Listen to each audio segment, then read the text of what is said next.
Well, liquidators are in talks with 20 replacement builders to help finish the jobs left in the lurch by the collapse of Porter Davis Homes. Joining me live is Russ Stevens from the Association of Professional Builders. Russ, thanks so much for your time. This is not an isolated case. Can you give us an idea of just how much pressure the construction industry is under at the moment? Sure. Well, I think it's important to understand that this situation has affected the larger building companies a lot more than the smaller building companies. So the situation as it's playing out is a small number of building companies that are responsible for a large amount of residential construction projects. So it is having a very big effect. And virtually all of the big builders were affected, and that's simply because they signed so many contracts on fixed price contracts during the COVID boom. And obviously, as costs went up, they lost a lot of money on those contracts. Yeah, of course. So who is the real loser here? And obviously, thousands of people lose their jobs, but what happens with these homes normally and these families who have signed these contracts? Do they eventually get their homes built or do they lose money? Yes, everyone loses in this situation, the consumers, the subcontractors, the suppliers, and of course the builders themselves. But in terms of the consumers, what should happen is construction insurance should be taken out as soon as a deposit is paid. What we're reading in the media is that that hasn't happened, which opens up the prospect of those consumers having paid deposits, facing the prospect of losing those deposits because they're effectively uninsured.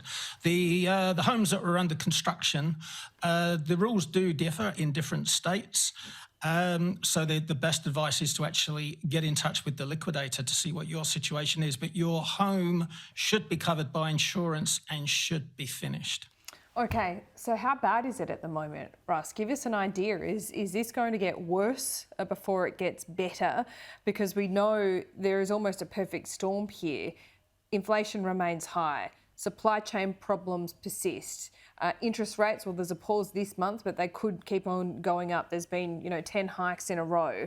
And you also have, this desperate need for housing supply with rents going through the roof. Is it going to get worse? And is this just the canary in the coal mine from Porter Davis?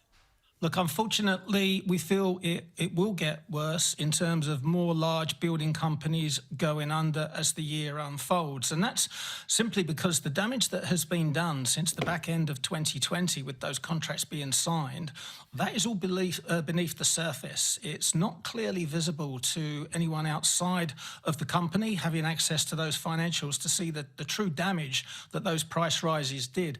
And we've already seen some large companies getting loans to shore them up.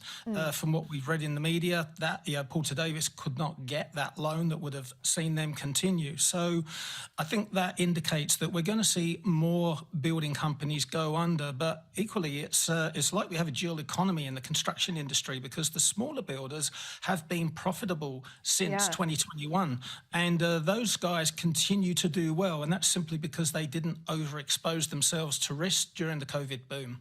Yeah, right. Okay, so that's interesting because I was thinking just from a consumer perspective, it has been, quite expensive to build or renovate. But with the industry like it is at the moment, is perhaps a silver lining is that it becomes more competitive and therefore prices become more competitive? I think that's unlikely to happen because builders already work on wafer-thin margins, so there isn't a lot of scope there for prices to come down. Materials, although we're not seeing the rapid increases that we saw in timber and steel during the boom, we're now seeing all materials going up because of inflation. And we are still starting to seeing shortages with certain materials like gyprock, for instance. Yep, everything's going up. Russ, thanks so much for your time today, even if you are the bearer of good news. Good to have you on the program. Thank you, Laura.